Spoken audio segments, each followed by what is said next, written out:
He has the #1 daily downloaded podcast in the world. From radio to the television to the big screen, Adam Carolla continues to make a name for himself, and now he has yet another book out that became an instant bestseller.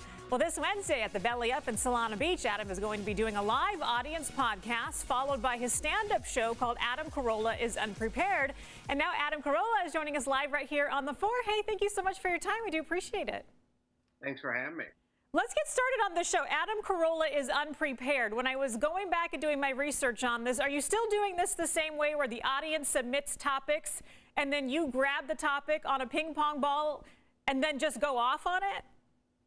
Yeah, the first 45, 50 minutes of the show is just stand-up, just straight stand-up. But like the last 20, 25 minutes, it's just one word written on a ping pong ball. They're handed out before the show begins. We'll bring up someone from the audience to spin around a bingo hopper, pull a ball out, whatever the ball says, that's what the bit's about. And it's topics ranging literally from anything. It's whatever the audience submitted. Has there been anything that stumped you that you said, I got nothing on that?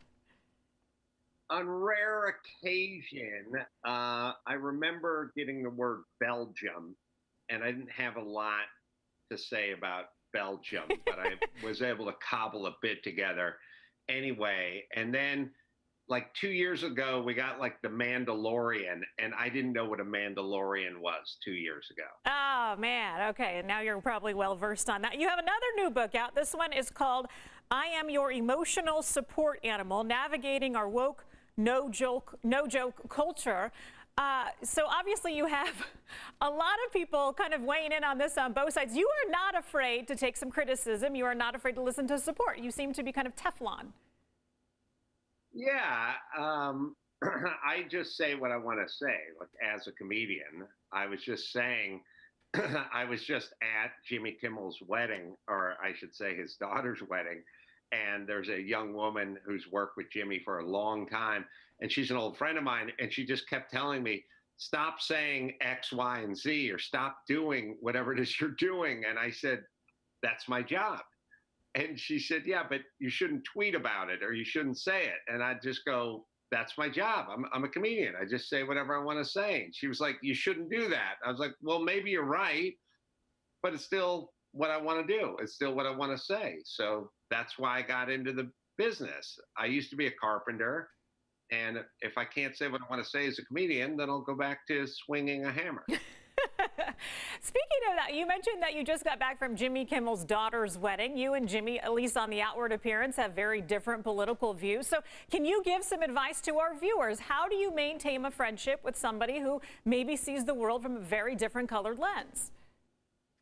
Well, I mean, since when did your political views take up 80 to 95% of you or the person you're thinking about having dinner with or your relationship? You know, I mean, just think back in those days when you had friends and you made friends and you knew people and you shared common interests. How often did politics even come up?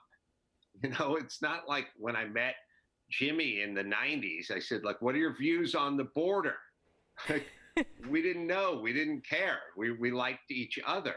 And that's kind of how we are and how I am with a lot of people I know. Why is it paramount? Why is it the #1 feature of your personality?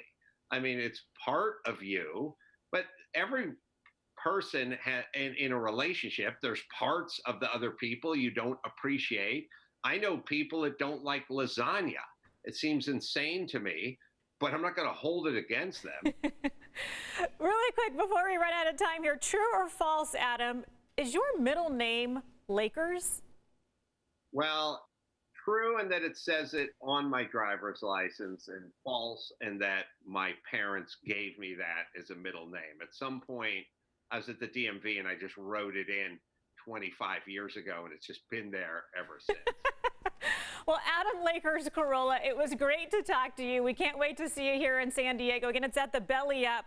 The live audience podcast starts at 6:30 on Wednesday night, followed by your stand-up show is at 9 p.m. I have a chance this one's going to sell out, friends, so make sure you get your tickets pretty fast. Adam, thank you.